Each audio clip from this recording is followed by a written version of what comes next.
Proyek Sains.4 lanjutan Panda, tutorialnya masih tetap sama. Ini link dari yang minggu kemarin. Ini ada di sini. Nggak bisa ditutup.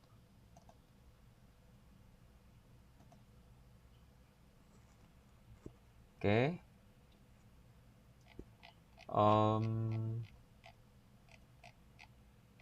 Sampai kemarin sampai ini slicing kolom. Terus, nah sampai lock dan iLock. Saya aktivasi dulu. Nih.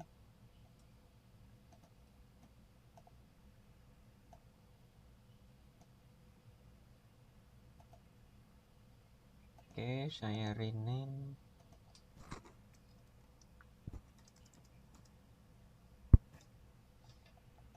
Oke, atas sendiri saya coba run dulu. Oke, yang ini saya impor. Oke, df-nya sudah masuk. Terus df2-nya. Oke.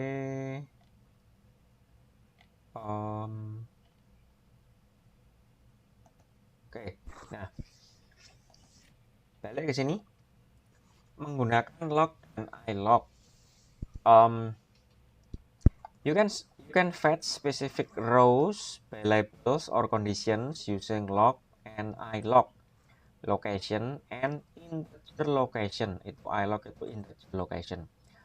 Lock uses a label to point to a row, column, or cells, whereas iLock uses the numeric position. Jadi lock itu pakai label, kalau iLock sesuai dengan namanya, integer itu numeriknya.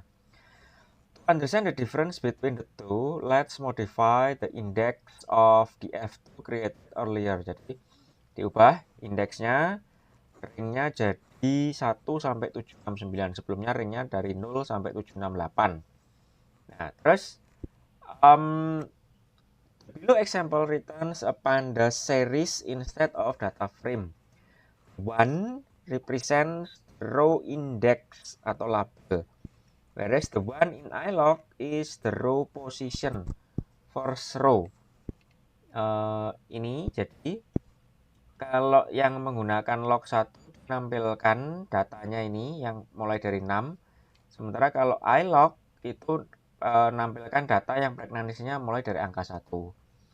Ini sebentar. Nah, yang angka 6 ini sebenarnya sebentar. Saya lihatnya dari yang awal saja. Ada enggak awal? Ini saya kasih head saja. Oke, saya run. Ya. Yang row dengan indeks 0 di sini awalnya dia starting dengan angka 6. Sementara yang pregnancy dengan angka 1 itu baris kedua dengan indeks 1. Nah, sehingga di sini kalau log 1 itu lokasi 1, dia nampilkan yang angka 6 sesuai dengan ini. Ringnya dia ini 1. Nah, sorry.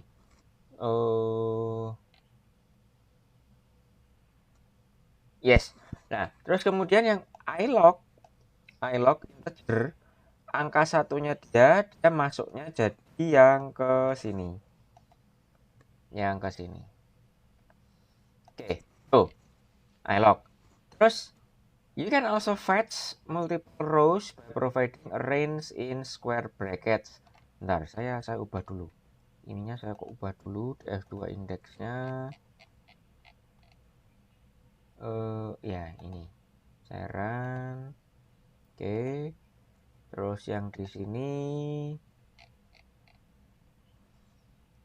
saya copy. Saya paste. Nih. Log sesuai dengan nomornya di sini 100, 101, 102 sampai dengan 110. Nih. Munculnya dia. Ini kan. 100 sampai 110. Nah, kalau menggunakan iLog, dia nampilnya dari 101 sampai 110.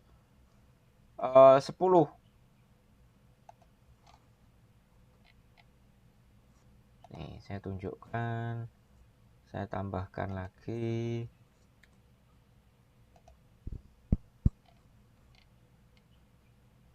Nih, mulai dari ininya 101 sampai dengan 110.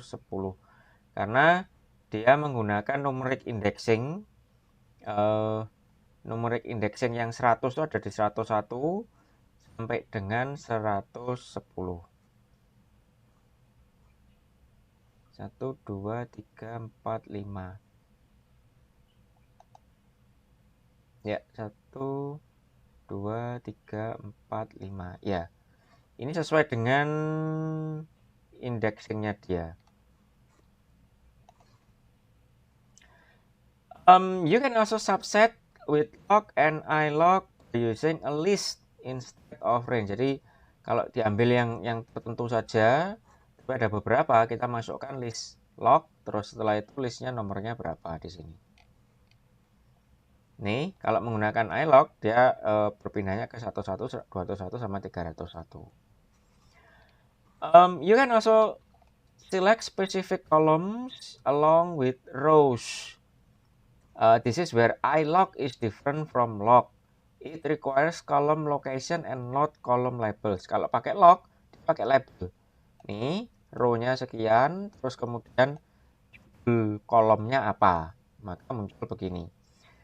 Kalau ilog, karena dia numerik, maka dia nerimanya berupa angka. 23 itu berarti mulai dari kolom pertama sampai dengan maksimum 3. Dengan jumlahnya 3 nih. Pregnancy, glucose, blood pressure. Tapi kalau pakai log, pakai dia pakai judul kolomnya, stringnya. Terus for faster workflows, you can pass in starting index of a row as range. Nih, mulai dari 760, dari 760 2. Ini artinya kalau dalam listnya Python berarti sampai akhir. Nah, akhirnya ini 768 di sini. Untuk 3 kolom berikut ini. Atau sama juga dengan yang ilog, ini 768 3. Ingat sekali lagi, ilog namanya numerik. Jadi modelnya begini. You can update or modify certain values by using the assignment operator atau sama dengan. Jadi dflog df8 sama dengan 81, x-nya diganti jadi 80. Jadi ini artinya cari dalam dflog cari di df age-nya yang 81, terus setelah itu kolom age. Nanti akan ditampilkan kolom age-nya. Dicari untuk yang bersesuaian dengan kondisi ini. Untuk variabel df2 lokasinya dengan yang sesuai dengan kondisi yang ini, diubah nilainya jadi 80. Jadi nanti di df nilainya 81, tetapi di df2 ini nilainya jadi 80 nilainya jadinya. Ini menumpuk menumpuk data atau memodifikasi satu tipe data sesuai dengan kondisi yang ada di sini. Saya tunjukkan begini. Ini contohnya. df2.log bukan kurung ini 1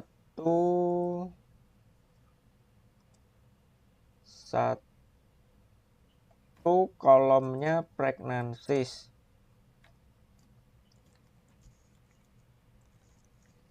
Saya coba dulu. Nah, ini kan nilainya 6. Karena mana tadi yang head tadi? Ya, ini pregnancies nilainya 6. Nah, kalau mau saya ganti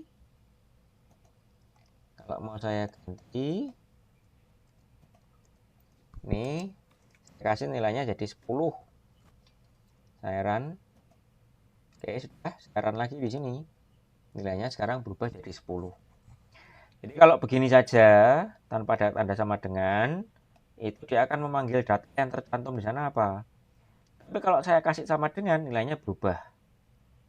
Ini mekanisme mengubah satu nilai sel data. Kalau mau mengubah beberapa ya modelnya begini tadi. Kita kasih kondisi di sini. Sampai sini ada pertanyaan kah? Sampai sini ada pertanyaan kah?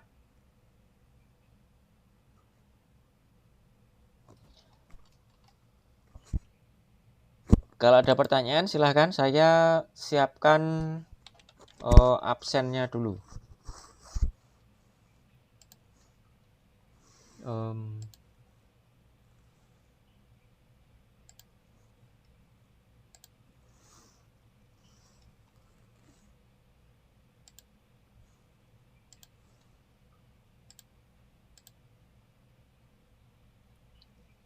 Oke.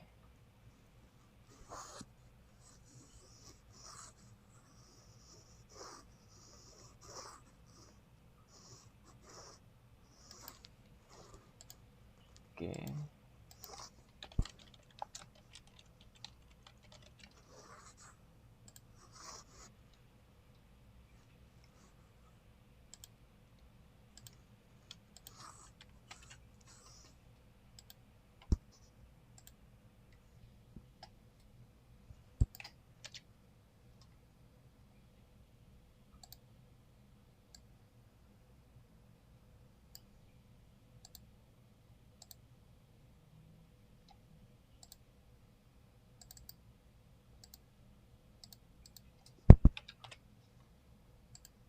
Oke, lanjutkan. Mana tadi? Conditional slicing that fit certain condition. Ini seperti yang saya sebutkan. Ini Pandas lets you filter data by conditions over row or column values. Example, below code select the row where blood pressure is exactly 122. Nih, ini contoh di bawah ini adalah memilih data di mana nilai kolom dari blood pressure itu yang nilainya 122. Here we are isolating rows using the brackets. Jadi kita mengambil baris-barisnya rows menggunakan kurung siku as seen in the previous section, sama seperti contoh sebelumnya. However, instead of inputting row indices or column names, we are inputting a condition where the column blood pressure is equal to 122. Jadi daripada kita memasukkan indeks row, kita memasukkan kondisi di mana kolom blood pressure di sini nilainya sama dengan 122. We denote this condition using df blood pressure equal 122. Ini modelnya begini, kalau dijalankan munculnya satu row 106. Nih, blood pressure-nya 122. Below example, fetch all rows where outcome is 1. Di sini contohnya dengan df kurung siku df sama dengan outcome sama dengan 1, itu menselect memfilter semua baris yang nilai dari kolom outcome-nya 1 semua. Nih, outcome sama dengan 1. Here df outcome select kolom. df outcome sama dengan 1, df outcome ini kolom sama dengan 1 di sini returns a series of boolean values determining which outcomes are equal to 1. Jadi df outcome sama dengan 1 di sini itu nilainya boolean yang nanti diberikan ke df di sini. Then tanda list di sini a subset of df where that boolean series is true. Maka tampilnya sesuai dengan hasil di sininya, true-nya di sini ditampilkan.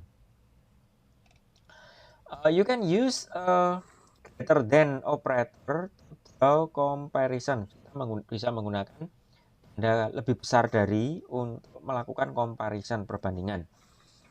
below code fetches pregnancies, glucose, and blood pressure for all records with blood pressure greater than 100 nih.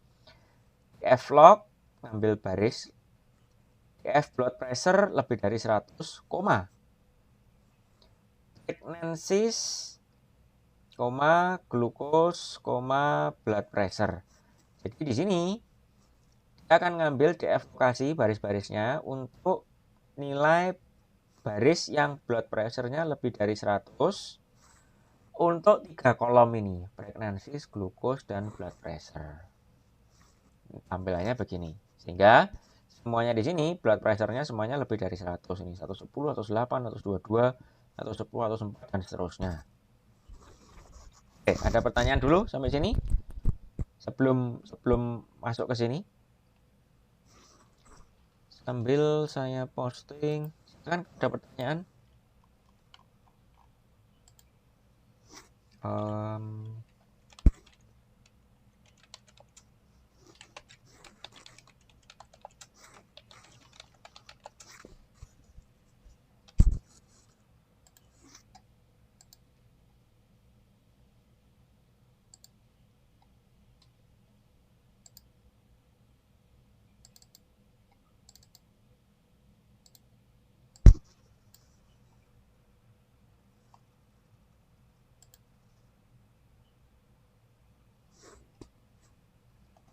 Oke, sudah saya posting Google Classroom absensinya. Absensi pertemuan kita yang hari ini, pertemuan 4. Oh ya, ini saya diberitahu dari Prodi bahwa untuk Komting harap memberikan tanda tangan dan komentar. Tanda tangan dan komentar dari pihak dosen tidak akan bisa lihat, jadi murni private dari dosen sendiri tidak bisa lihat. Tapi harap diberikan tanda tangan dan komentar. Tanda tangannya terutama itu menunjukkan keabsahan dari absensinya. Jadi kalau yang kita menggunakan absen manual menggunakan kertas itu kan ada kolom tanda tangannya dosen sama ada lagi satu kolom untuk tanda tangannya mahasiswa. Nah, ini mekanismenya di sini yang dengan sistem absensi yang sekarang tanda tangan mahasiswa itu diwakili oleh Komting. Makanya perlu ada Komting yang saya tanyakan di awal semester. Komting lah yang akan menandatangani tiap kali ada absensi. Makanya tolong Komtingnya selalu ditandatangan. Oke, ada pertanyaan kah sampai sini? Kalau tidak saya lanjutkan. Cleaning data using Pandas.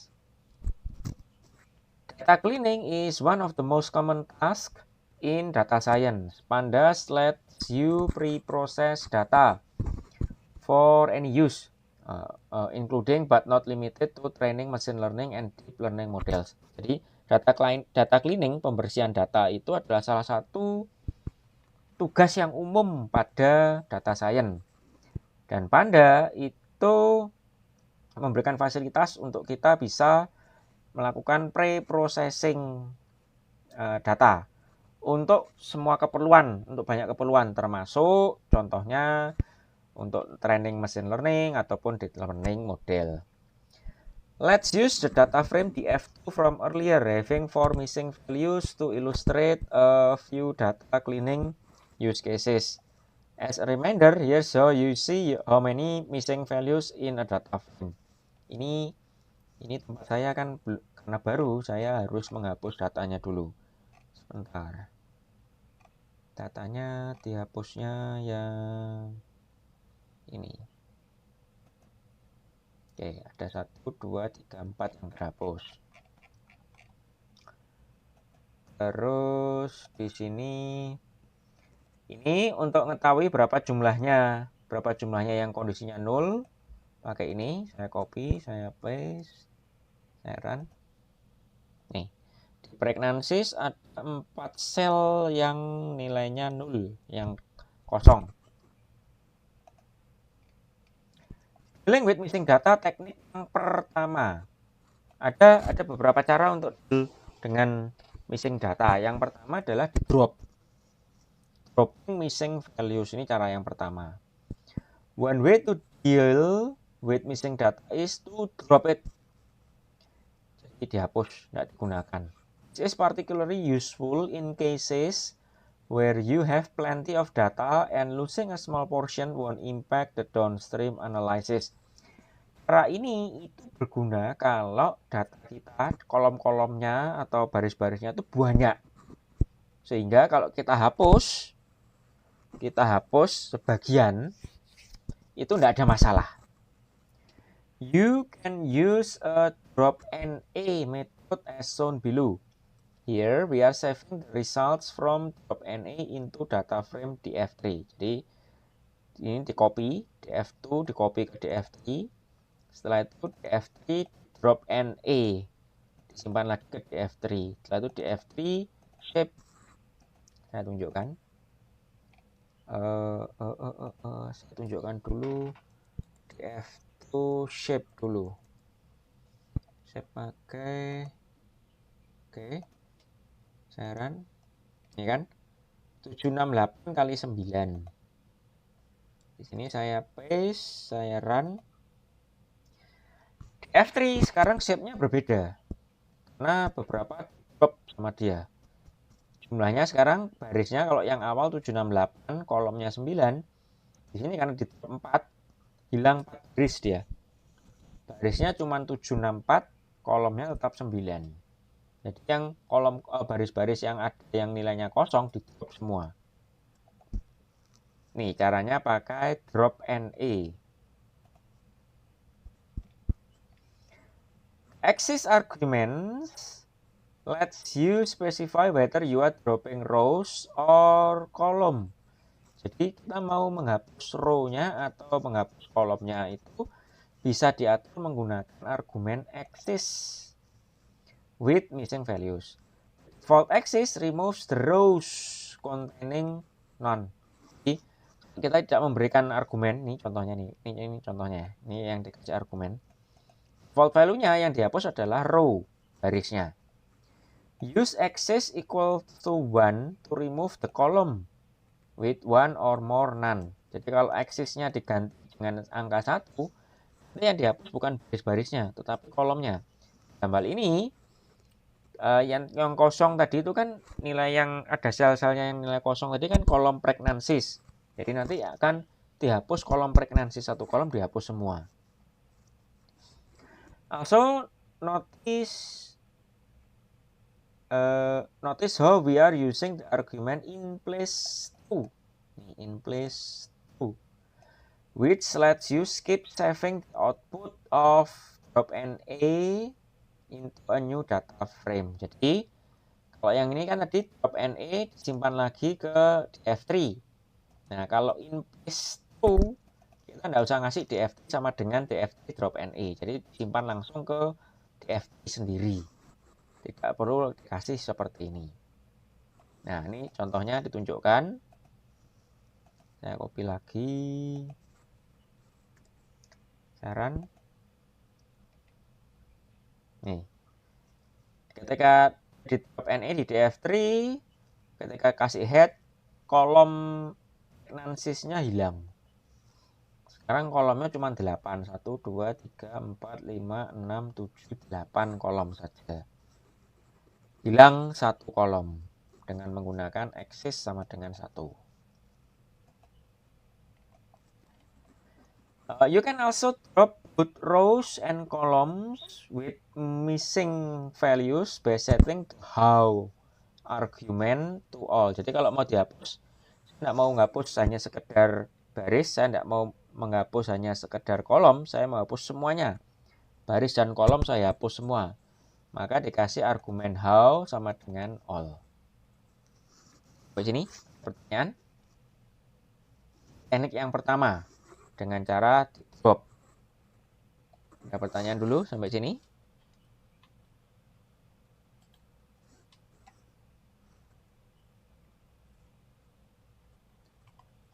Ada pertanyaan dulu sampai sini? Belum ada, Bapak. Oke. Lanjut. Cara kedua sekarang. Cara kedua adalah dengan mereplace missing value. Jadi Kalau yang kosong-kosong itu diganti nilainya.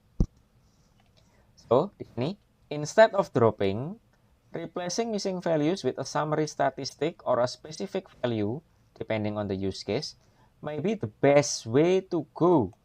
Jadi, daripada drop, dihapus, ada kalanya diganti, dikasih nilai tertentu. Dengan misalkan dikasih nilai summary statistik. Summary statistik itu misalkan adalah nilai rata-rata. Jadi kalau misalkan satu kolom itu ada beberapa yang kosong, dihitung rata-ratanya. Katakanlah rata-ratanya angkanya 5 misalkan. Maka semua nilai kosong, sel-sel yang kosong dikasih angka 5 tersebut. Atau tidak angka rata-rata tapi angka median misalkan. Angka mediannya misalkan 6 ketemunya. Maka semuanya diganti kasih angka 6.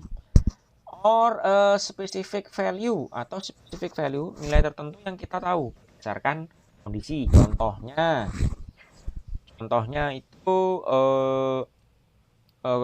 golongan darah misalkan. Golongan darah kita tahu golongan darah itu kalau ndak A, B, O sama AB.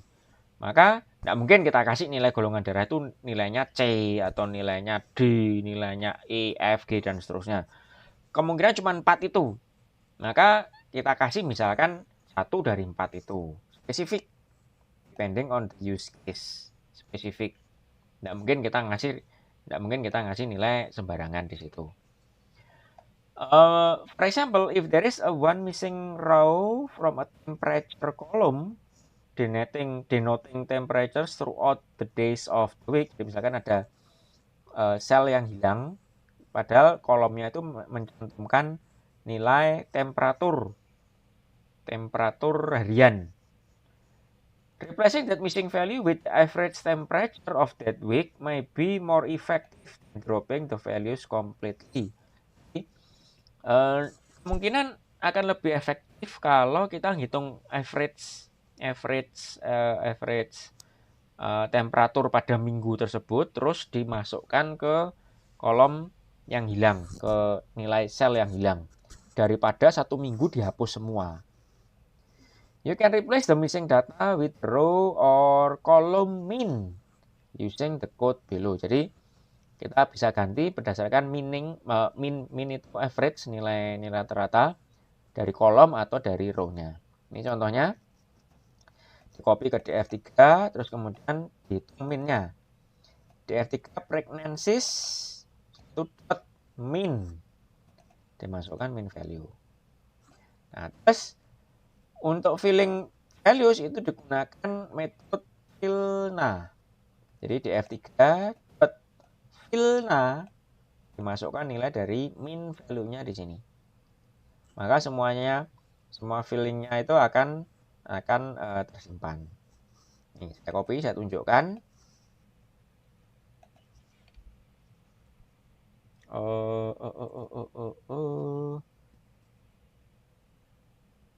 Df copy min fillna.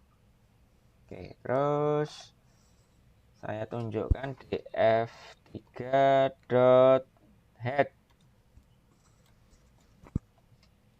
run. Nah, ini nilai rata-ratanya di sini. Makanya di sini nilainya sama karena dikasih nilai rata-ratanya dia. Sekarang tidak ada lagi nilai yang kosong karena dikasih nilai rata-rata. Oke, itu cara yang kedua. Terus kalau ini ada dua cara, ini cara yang umum, dihapus atau di replace. Lain ada Pak? Ada. Harus diambil lagi datanya. Datanya dilihat. Kalau memang dari ada kesalahan data, dilihat, balik lagi ke lokasi ada sensornya, diambil lagi. Karena bisa jadi hilang data itu macam-macam. Memang sensornya yang rusak atau mekanisme pengambilan datanya yang ada yang error. Jadi dari sensornya tidak apa-apa, tidak ada masalah. Di sensornya ada memori di sana, nilainya aman-aman saja, datanya aman-aman saja di memori di sensor. Tapi ketika dikirim atau diambil, ada yang error. Proses pengiriman lewat jaringan misalkan, itu ada yang error sehingga ketika sampai di tempat lokasi, ada yang hilang. Nah, itu kalau yang semacam itu, cara yang ketiga adalah dicek dulu ke sensornya lagi. Balik ke lokasi sensor, dicek, dilihat datanya ada enggak, normal enggak, memang benar hilang enggak. Kalau ternyata baik-baik saja ya di copy yang baru. Tapi kalau memang beneran hilang, tidak di sensornya sendiri memang beneran tidak ada, sensornya sendiri rusak, ya kembalinya ya pilihannya cuma dua ini. Replacing missing values atau drop. Ini dua cara yang paling dasar, dropping sama replacing. Oke. Terus berikutnya dealing with duplicate data. Let's add some duplicate. Jadi duplicate itu data-data yang sama. To the original data to learn how to eliminate duplicates. Nah, data frame. Jadi kita coba sekarang berusaha menduplikasi, terus nanti kita eliminate. Eliminate itu dihapus lagi. Here we are using the concat method to concatenate the rows of the DF2. Kita menggunakan metode concat untuk menggabung row, kolom-kolom, row itu baris-baris dari df2 data frame ke df2 data frame lagi. Adding perfect duplicates for every row in df2. Jadi di double dua kali. Jadi dobelannya itu persis sama sebenarnya nilainya. Nih, saya copy. Nggak usah. Ini ya. PD concat. Concat ini diambil dari PD-nya sih, dari Panda sendiri. Terus df2 dimasukkan ke df3. df3 shape-nya sekarang jadi lebih banyak. Jadi 1500 sekian, dua kali lipat garisnya. Kolomnya tetap sama 9. You can remove all duplicate rows default from the data frame using drop duplicate method. df3 dot drop duplicates. Kembali lagi ke df3 shape-nya balik separuhnya dari ini. Nah, maksudnya duplicate itu apa, Pak? Maksudnya duplicate itu begini. Di tiap kolom di sini, ini dia punya satu set seri yang unik nilainya di sini. Nah, kalau dia cek, temukan ada kolom lain yang nilainya persis sama dengan ini, persis sama dengan kombinasi ini, maka akan dihapus. Disisakan satu. Nah, kebetulan datanya ini, dataset diabetes di sini, dia tidak ada nilai default, tidak ada nilai duplicate. Kebetulan dalam sampel diabetes CSV ini tidak ada yang sama persis. Jadi 768 baris itu tidak ada yang sama persis, tidak ada. Nah, makanya ketika ini dia dipanggil drop duplicates, kembali ke semula karena tidak ada yang sama. Tapi kadangkala data-data tertentu itu ada yang terduplikasi. Jadi tergantung datasetnya. Ada dataset tertentu itu yang apa namanya, ada beberapa row yang ada duplikatnya. Sehingga kalau ini di drop duplicate, jadi dia tidak kembali ke semula, tetapi lebih kecil dari semula. Karena memang dari awalnya saja dia sudah ada beberapa duplikat. Nah, itu yang perlu berhati-hati. Kita benar-benar mau menghapus duplikat, atau memang duplikat itu menunjukkan sesuatu yang penting justruan. Jadi contohnya, kalau ada transaksi perbankan, terjadi penarikan tunai misalkan 10.000. Tapi ternyata penarikan tunai sebesar Rp10.000 itu terjadi ratusan kali dalam 1 menit. Misalkan ratusan kali dalam 1 menit. Nah, itu bisa jadi menunjukkan bahwa ada sesuatu yang salah. Kalau kita dengan mudah kita langsung drop duplicate, maka nanti kita jadi tidak tahu, kehilangan data bahwa ternyata ada sesuatu yang salah. Salahnya apa ini? Apakah dari si sistemnya, ataukah dari hardware-nya ya, dari sistem hardware-nya, ataukah dari programnya, atau dari jaringannya, atau memang ada attack dari si usernya. Jadi si usernya ini berusaha menyerang sistem kita. Nah, kalau kita duplicate yang seperti itu tidak kelihatan. Nah, makanya perlu berhati-hati Perlu berhati-hati dengan duplicate di sini. Oke. Sampai sini dulu. Ada pertanyaan? Ada pertanyaan dulu sampai sini? Tidak ada, Bapak. Oke.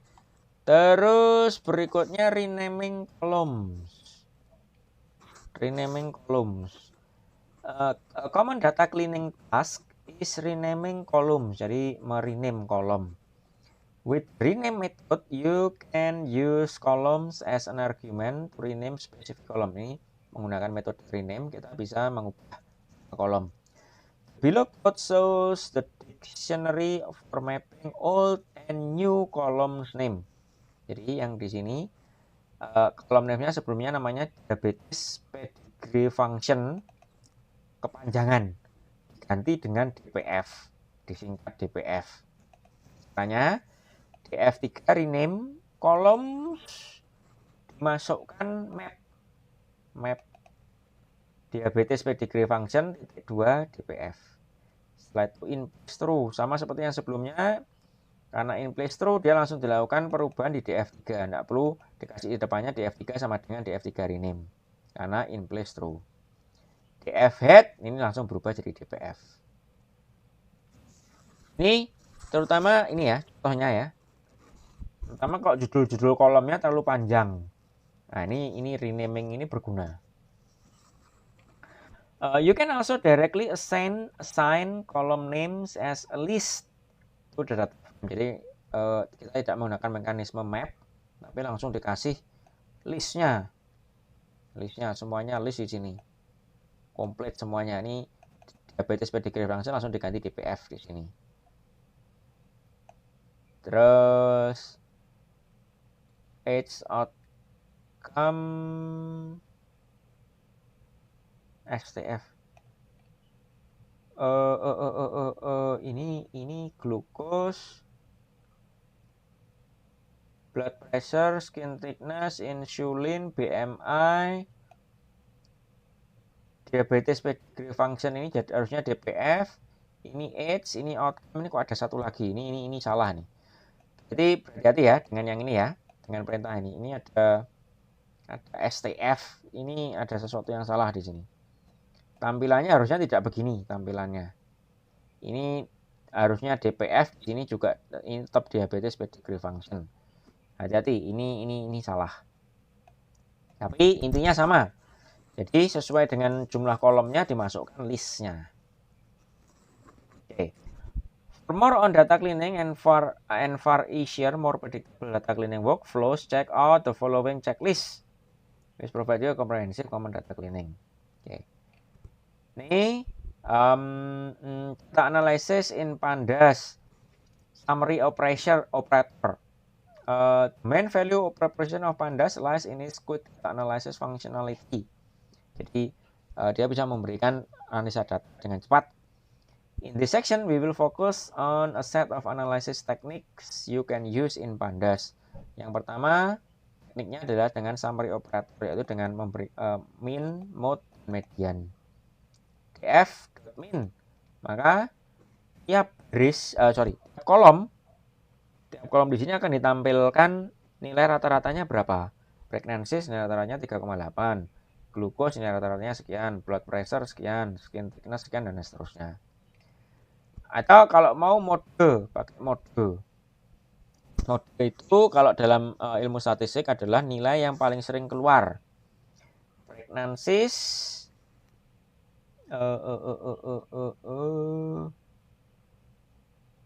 ini dipisah berdasarkan 0 dan 1. Oke. Pregnancy paling banyak 1, glukos paling banyak 99. Blood pressure 70, thickness 0, insulin 0, BMI 32, diabetes pedigree function ini.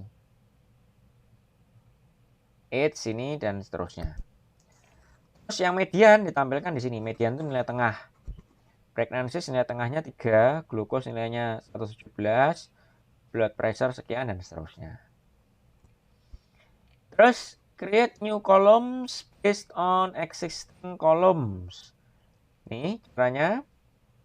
Pandas provides fast and efficient computation by combining two or more columns like scalar variables.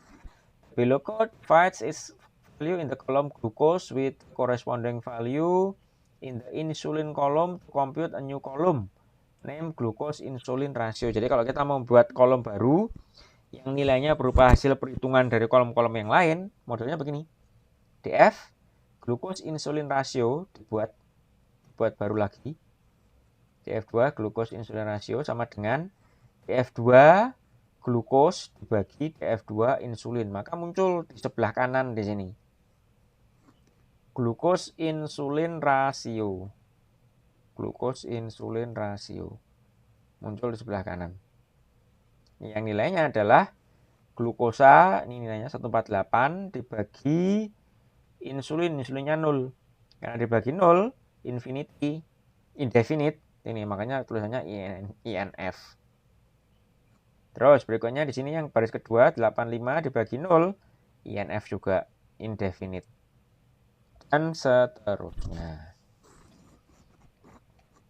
Terus counting using value count. Jadi kita mau hitung yang nilainya 0 ada jumlahnya berapa, yang nilainya 1 jumlahnya berapa.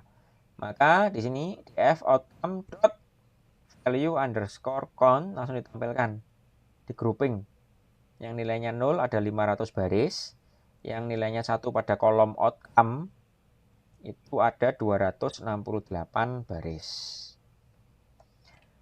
Terus adding the normalized argument returns proportions instead of absolute count. Ini kan absolute count. Nah, kalau di normalize, ini dikasih normalize true, bagi dalam persentase. Ini 65% yang 0, yang 1 adalah 34%. Nih, kalau normalize. Terus, turn off automatic sorting. Ini sort false, maka the default sorting is based on the counts in descending, based on the count-nya dari descending yang paling kecil. Yang mengecil kan ini 268, angkanya 1 duluan. Yaitu 500, angkanya 0.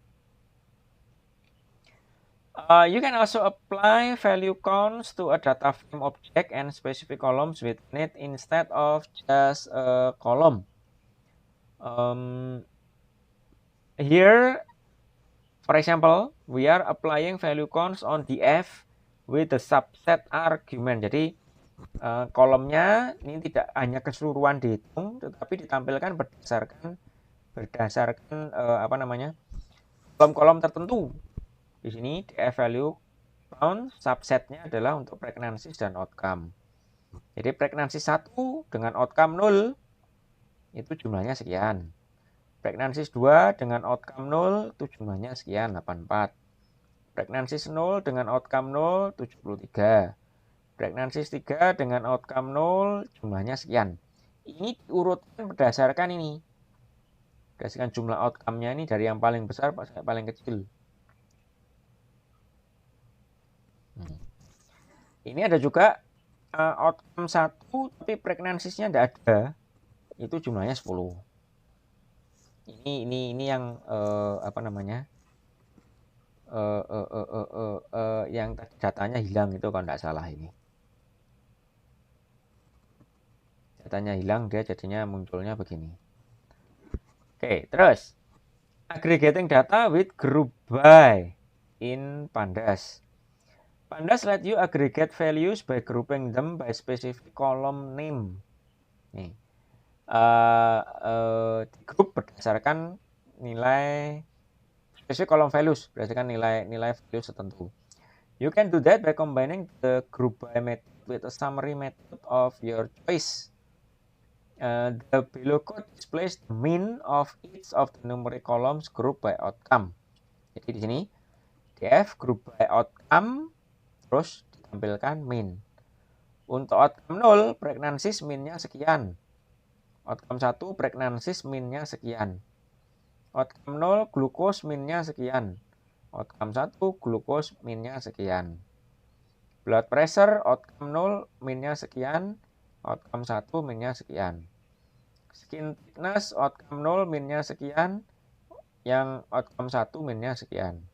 Insulin outcome 0, minnya sekian, outcome 1 sekian. BMI outcome 0, nih, outcome 1 segini. Diabetes pedigree function nilainya segini yang 0, minnya. Yang ini segini untuk 1. Age-nya 31, ini 37. Nah, di sini bisa kelihatan bahwa yang terkena penyakit diabetes 0 ini kan yang tidak punya diabetes, 1 ini kan punya diabetes. Itu bisa terlihat angka-angkanya lebih besar semua. Ya kan? Angka rata-ratanya. Yang tidak punya diabetes, pregnancy-nya 3,2. Yang angkanya 1 4,8. Glukos yang tidak punya diabetes 109, yang 1 141. Blood pressure ini 68, ini 72. Skin thickness semuanya kelihatan lebih besar.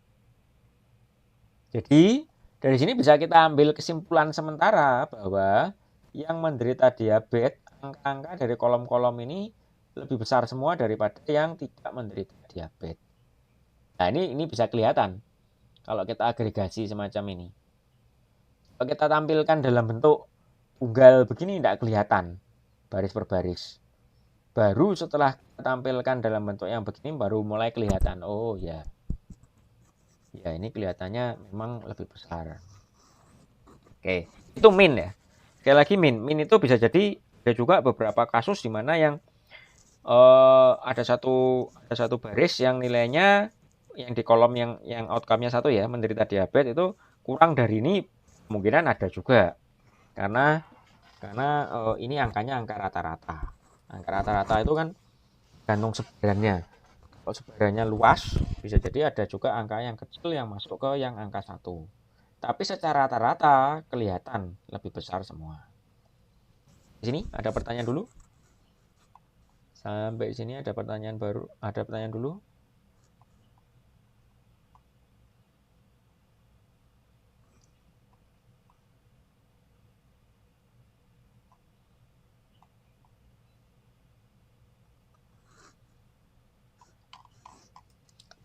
Lanjut.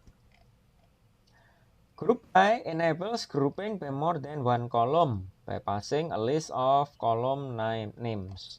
Jadi kan group by outcome. Nah, ini kalau di group by berdasarkan pregnancies dan outcome, terus sudah itu di main.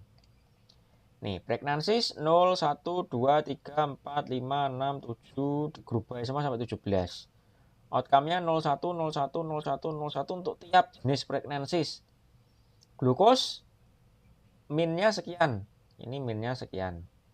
Blood pressure untuk kombinasi ini sekian, ini sekian. Ini lebih kecil ini. Ini 69, ini lebih kecil. Skin thickness 21, ini lebih besar. Insulin dan seterusnya. Terus bisa kita lihat sampai ke sini semakin bawah. Semakin bawah ini kelihatannya semakin enggak juga sih. Ini 144 glukosnya. Yang di sini 133. Jadi ini lebih besar ini malahan. Age-nya di sini 27 28. Di sini ini 46 sama 42. 46 dan 42 rata-ratanya. Nah, ini kalau kita mau membandingkan per kelompok, per grup, ini tampilannya begini. Terus pivot table. Pandas also enables you to calculate summary statistics as pivot tables. This makes it easy to draw conclusions based on a combination of variables. The below code picks the rows as unique values of pregnancies. The column values are the unique values of outcome. Nih, outcome-nya 01, pregnancies-nya di sini. And the cells contain the average value of BMI. Ini BMI-nya. In the corresponding group. For example, pregnancies 5 and outcome 0, the average BMI turn out to be 31. Pregnancies 5, outcome 0, BMI-nya 31. Nah, caranya begini. pd.pivottable dari df, values-nya BMI, indeksnya adalah pregnancies, kolomnya adalah outcome, aggregate function-nya adalah NP min. tampilannya begini ditampilkan. Nah, dari sini bisa kita amati ini tadi. Kalau yang ini angka 1 yang menderita diabetes dibanding dengan angka 0 selalu lebih besar. Angka 1 ini kolomnya nilainya lebih besar. Ini kan 29, ini 34, 30, 32, ini 28, 33 selalu lebih besar. Terus yang angka 0 di sini dia tidak punya yang 14, 15 dan 17, tidak punya dia. Tidak punya jumlah kehamilan yang segini. Yang angka 1 ada. Terus ini bisakah kita lihat semakin ke bawah semakin besar? Tidak juga. Ini 39, 37, 34, 32, 33, 31, 31, 39. Tidak bisa kita tarik kesimpulan bahwa semakin ke bawah semakin besar atau semakin ke bawah semakin kecil. Tidak bisa. Ini juga kalau yang 0 semakin ke bawah apakah semakin besar? Tidak juga. Angkanya bervariasi. Ini 31, ini 30, 37, 30 lagi. Jadi tidak bisa kita tarik kesimpulan bahwa semakin ke bawah semakin besar atau semakin ke bawah semakin kecil, tidak bisa. Tapi bisa kita tarik kesimpulan yang angka 1, yang outcome-nya 1 lebih besar nilainya dibanding yang angkanya 0. BMI-nya lebih besar. BMI itu perbandingan berat dan tinggi badan. BMI itu saya lupa singkatannya BMI apa. Tapi perbandingan berat dan tinggi badan. Semakin besar itu berarti semakin semakin gemuk orangnya. Semakin ya tidak harus sih. Ada juga orang-orang kurus itu juga yang BMI-nya lumayan tinggi karena tulangnya cukup berat, tulangnya cukup berisi. Tapi cenderungnya kalau semakin besar BMI itu memang biasanya semakin gemuk. Cenderungnya begitu, tidak selalu, tapi cenderungnya begitu. Terus data visualization in Pandas. Pandas provide convenience wrapper to Matplotlib. Dia punya wrapper untuk nampilkan tampilan visualisasi dengan menggunakan library Matplotlib. Plotting functions to make it easy to visualize your data frames. Below you'll see how to do common data visualization using Pandas. Contoh yang pertama, line plot. Nih, Pandas enables you to chart out relationships among variables using line plots. Below is a line plot of BMI and glucose versus row index. Nih, df BMI glucose diplot line. Jadi tinggal dipanggil aja. BMI glucose plot line. Tampilannya begini. Ini yang biru yang bawah BMI glucose yang di sini. Ini 0 sampai 800 ini adalah barisnya, baris data. Jadi data yang pertama itu ada di sini. Terus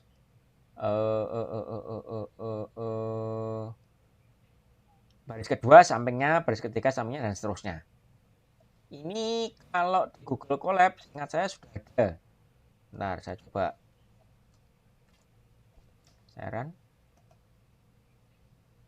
Yes. Jadi langsung tampil di Google Colab. Tidak perlu kita menginstal apapun di Google Colab. Sudah tersedia mekanisme untuk memvisualisasi data kita. Jadi tidak perlu install apapun, tidak perlu memodifikasi apapun, tinggal panggil plot, fungsi plotnya selesai di Google Colab. Terus warna, kalau kita mau mengubah warna defaultnya ini orange sama biru kan. Nih bisa diganti figure size-nya 2010.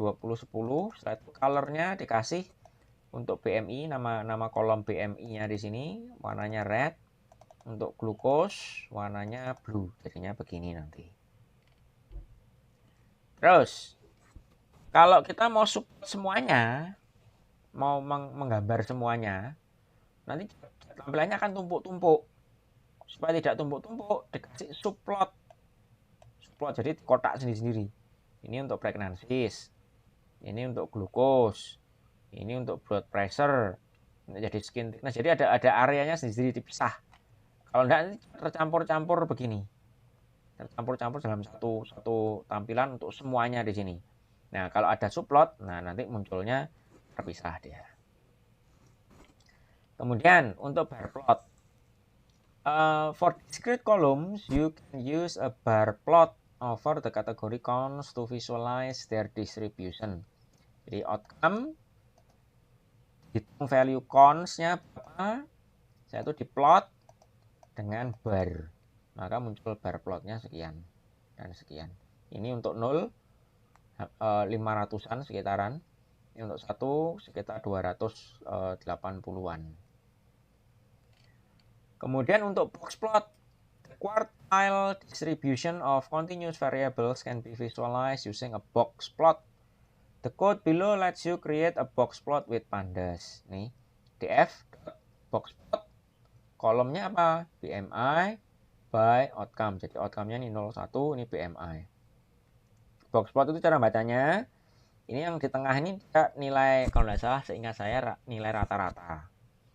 Terus kemudian untuk standar deviasi 1 itu ada di sini.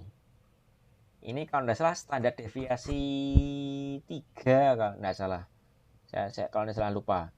Ini standar deviasi 3, di sini standar deviasi 3. Jadi apa yang ada di luar itu dianggap sebagai pencilan. Dalam kasus ini yang 0 ini ada pencilan 1 di sini. Tidak tahu ini 1 atau beberapa ada di sini, numpuk. Terus ada 2 di sini. Dianggap pencilan karena di luar batas dari standar deviasi yang ditentukan sama dia. Nah, ini 0, ini kemungkinan BMI 0 ini datanya salah. Datanya tidak ada, bisa salah atau bisa tidak ada, sehingga nilai defaultnya dikasih 0. Nah, yang semacam ini kalau ada data-data pencilan, itu bisa kita ada beberapa cara. Bisa jadi perlu kita hapus, karena ini jelas BMI 0 itu tidak mungkin. Perbandingan antara berat badan dengan tinggi badan sampai jadi 0 itu tidak mungkin. Harus ada nilainya, karena perbandingannya orang kan punya tinggi badan pasti dan orang punya berat badan pasti. Jadi kalau dibandingkan ada rumusnya kan, BMI itu tidak mungkin ketemu 0. Nah, ini kalau 0 di sini berarti ada data yang salah. Nah, yang semacam ini bisa kita hapus atau kita kasih nilainya, kita tumpuk nilainya sesuai dengan nilai yang di sini. Nah, itu tergantung kebutuhan kita. Sekali lagi kalau model security bisa jadi yang pencilan-pencilan di sini perlu dihapus, malah harus diperiksa nih yang pencilan-pencilan. Jangan-jangan ini ada masalah security terjadi di sini. Nah, tapi kalau BMI tidak ada security-nya. Kalau saya pribadi kalau ketemu BMI yang begini, yang terutama yang 0 ya, ini saya hapus. Nah, yang untuk yang 1 BMI-nya malah lebih banyak di sini. Ini pencilannya banyak yang keluar. Data pencilannya keluar banyak dari batas standar deviasi yang kita tentukan di sini. Nah, di sini bisa kita simpulkan sementara ya, dari tampilan yang semacam ini, bahwa untuk yang menderita diabetes itu yang nilainya keluar dari pencilan lebih banyak untuk BMI. Jadi kemungkinan BMI ini pengaruhnya besar terhadap apakah seseorang itu menderita diabetes atau tidak. Ini dari sementara dari ini ya, dari hasil tampilan ini. Tapi apakah benar bahwa BMI tinggi itu selalu menunjukkan bahwa orang tersebut pasti menderita diabetes? Belum tentu, karena ini kan ada juga nih. Ada yang keluar dari pencilan di sini tapi dia tidak menderita diabetes. Nih. Belum tentu. Tapi sementara ini menunjukkan BMI punya faktor yang cukup besar terhadap apakah seseorang menderita diabetes atau tidak. Nih, lihat juga dari box plotnya ini cenderung di bawah. Ini kan dari sini sampai ini sini. Ini saya deviasi bawahnya aja sudah di sini, sudah 20 lebih. Ininya yang satu deviasi lebih dari 30. Sementara yang di sini nilainya bawahnya di sini antara 20 sampai 30. Kalau mau learn more about pandas bisa dilanjutkan di sini. Tapi saya cukupkan sampai di sini. Ada pertanyaan? Ada pertanyaan sampai sini? Ada pertanyaan sampai sini? Saya ingin bertanya, Pak. Ya. Dari berbagai teknik yang paling akurat untuk menangani nilai NaN atau nilai yang kosong atau yang hilang Menurut Bapak, teknik mana ya, Pak? Nah, Atau teknik mana yang Bapak sukai dan apa alasannya, Pak? nggak bisa. Nggak ada yang paling disukai itu nggak ada. Pertanyaannya, jawabannya itu harusnya begini. Sesuaikan dengan datasetnya dulu. Kalau datasetnya temperatur tadi, yang aman adalah dikasih nilai rata-rata. Kalau datasetnya BMI, maka yang aman adalah dihapus. Jadi sesuaikan dengan datanya dulu, sama kebutuhannya mau ngapain. Tidak ada satu jawaban satu cara yang bisa dipakai untuk semua kondisi. Tidak bisa. Harus dipahami dulu kondisinya seperti apa. Terus sama-sama data transaksi keuangan ya. Data transaksi keuangan. Itu bisa jadi kalau keperluannya adalah mendeteksi gangguan security, justru yang pencilan itu tidak boleh dihapus. Tapi kalau sama-sama data keuangan, eh, eh, analisa yang hendak dilakukan, data science yang hendak dilakukan itu adalah misalkan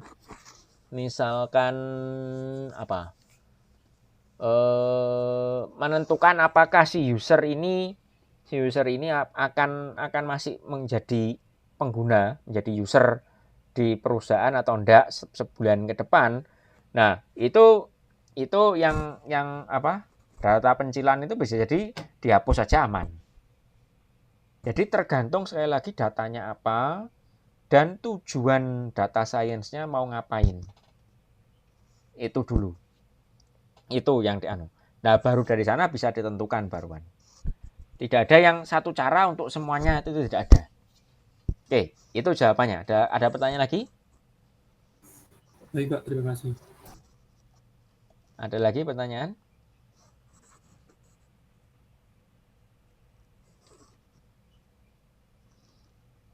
Oke, lanjut.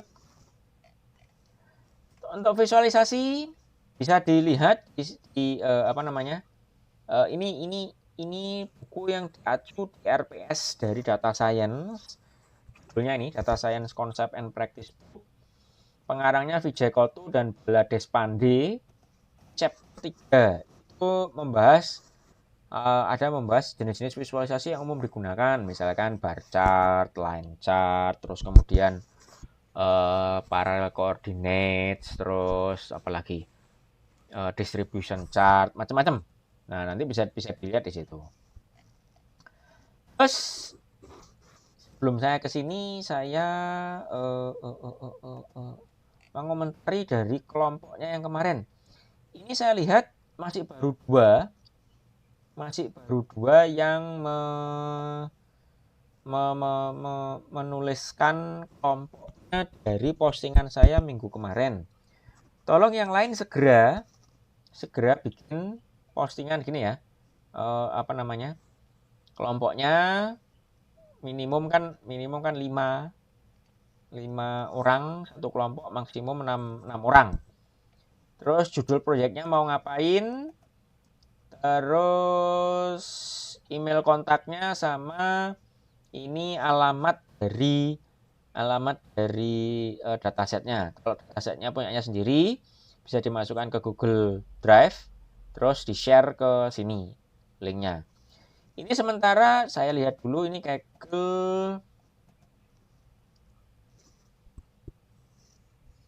ini mau customer ini ya mal customer besarnya 4,29, tidak terlalu besar sih.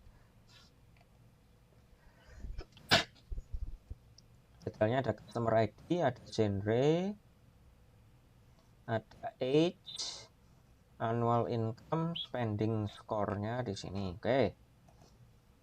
Ini compactnya modelnya begini. Terus kolomnya valid semua. 100%, 100%, age 100%. Berarti valid semua ini. Nah, ini you are owning a supermarket mall and through membership card you have some basic data about your customer like customer bla bla bla bla bla bla. Spending score is something you assign to the customer based on your defined parameters like customer behavior and purchasing data. We use K-means clustering algorithm majorly in this kernel. Code-nya sudah banyak di sini. Code-nya sudah banyak. Terus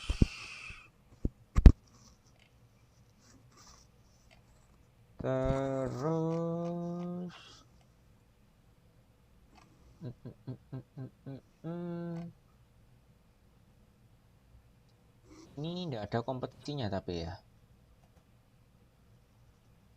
Ini tidak ada. Nah, saya anehnya begini. Ya boleh-boleh saja sebenarnya menggunakan dataset ini, terus kemudian melakukan clustering dengan dengan data customer ini ya boleh-boleh saja. Hanya saja yang saya takutkan adalah kalau yang begini ini nanti kelompoknya tidak membuat apa-apa, tetapi hanya sekedar mengcopy salah satu kode yang ada di sini. Nah, tolong nanti dipastikan yang kelompok ini ya, kelompoknya Naufal ini, pastikan bahwa program yang nantinya akan dibuat itu tidak hanya sekedar mengcopy terus kemudian nanti didemokan di UAS. Itu saja. Karena sekali lagi di sini juga dia tidak ada kompetisinya yang bisa kita gunakan sebagai benchmark. Pak, saya gunakan program saya sendiri. Posisi saya ranking sekian. Oke, itu saja dari komentar saya. Boleh. Apakah boleh Pak pakai ini? Boleh. Boleh diteruskan Pak proyeknya? Boleh, silahkan. Satu saja jangan mengcopy dari yang sudah ada. Terus kemudian yang kelompok yang kedua, penggunaan KNN untuk klasifikasi keputusan pelanggan bank. Ini saya buka bank marketing ini has missing values, dia tidak punya missing values. Variabelnya ada age, job, marital, education, default, balance, loan, contact, day of week.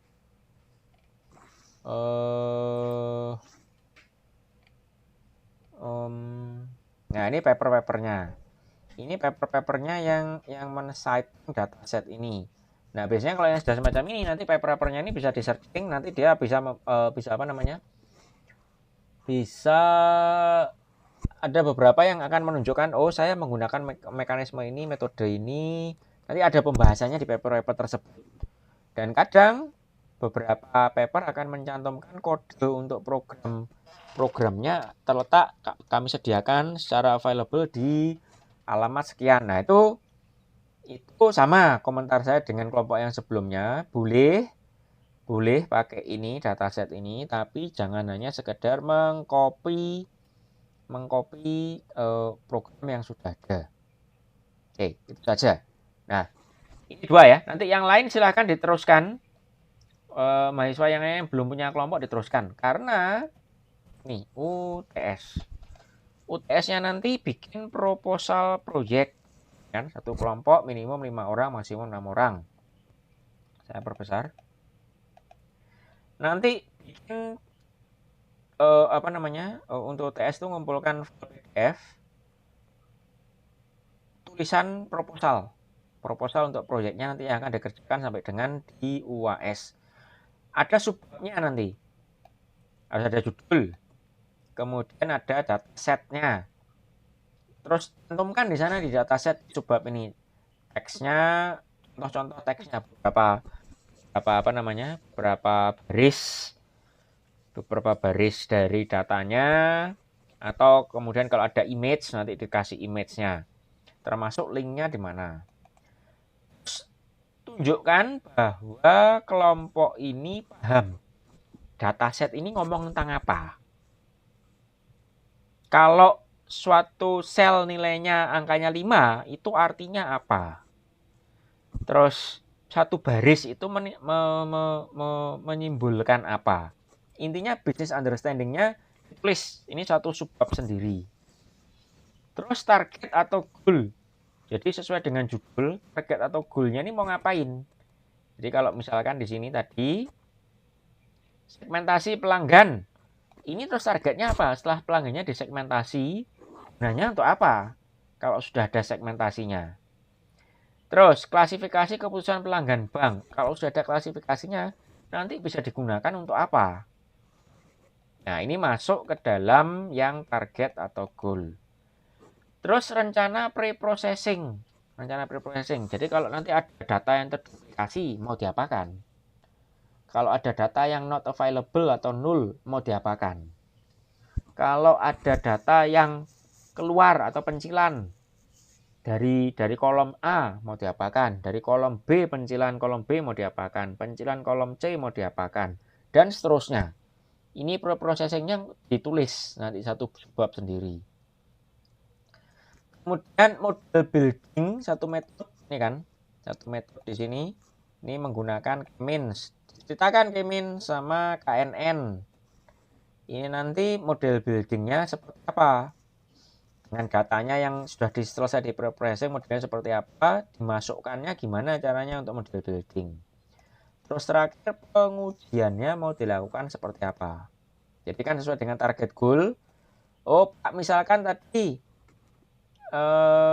klasifikasi. Nanti untuk bagian pengujian nanti akan saya kasih data, sebagian data akan saya pisah, data training dan data testing. Data testingnya nanti akan saya uji, nanti keluarnya misalkan akurasinya berapa persen dari model saya. Nah ini ngomong tentang pengujian. Mau diukur apa? Apakah F1 score, apakah akurasi, apakah recall, ataukah yang lain. Nah ini ngomong di pengujian. Harusnya kalau ini semua ya, semua ditulis dengan singkat, itu 2 halaman cukup. 2 halaman cukup. Masing-masing tulis dengan singkat.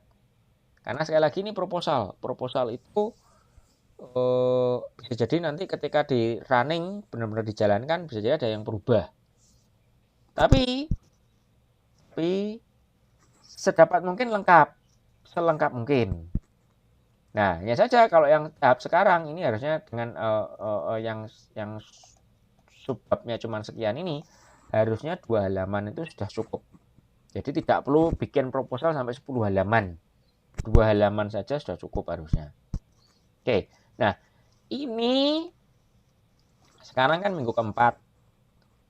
Nanti akan saya minta minggu keempat 2 minggu lagi, minggu ke-6 di pertemuan akan saya komentari. Jadi setiap kelompok haruslah sudah mensubmit draft dari proposalnya. Terus minggu ke-6 akan saya komentari. Jadi minggu depan saya akan kasih link untuk submit draft minggu depan. Supaya minggu ke-6-nya bisa saya komentari, nanti submit ulang minggu ke-7 submit ulang UTS minggu ke-7 atau minggu ke-8 UTS itu saya nilai di sana. Oke. Jadi minggu ini segera bikin kelompok, segera tentukan topik dan datasetnya supaya paling lambat minggu depan kelompoknya sudah bisa mulai mengerjakan draft. Karena minggu kelima itu kan minggu depan, hari Senin kan. Nanti saya kasih deadline katakanlah hari Jumat misalkan. Itu harus submit draft. Karena hari Seninnya saya komentari draftnya. Bisakah dipahami tugasnya? Bisa, Bapak. Oke. Saya ulang. Bagi yang belum punya grup, segera bikin grup minggu ini. Supaya minggu depan sudah mulai bisa ngobrol draft. Oh ya, minggu ini bikin grup plus sepakat datasetnya apa, mau ngerjakan apa. judulnya apa. Minggu depan ya lebih bagusnya sih minggu ini bikin grup, sudah sepakat datasetnya ngomong apa, topiknya ngomong apa, terus segera bikin draft. Segera buat draft. Supaya nanti minggu depan kita pertemuan, di pertemuan nanti saya kasih link untuk submit draft, sudah siap langsung disubmit. Minggu depannya lagi, minggu ke-6, saya komentari. Supaya nanti ada feedback dari saya, nanti bisa diperbaiki, disubmit ulang nanti di minggu ke-7 dan di masa UTS. Oke. Jadi yang belum menulis anggota kelompoknya tulis dulu. Minggu depan, maksimal minggu depan ketika kuliah harus semuanya sudah tercantum namanya di sini. Harus semuanya sudah tercantum namanya di sini. Oke. Ada pertanyaan? Ada pertanyaan sampai sini?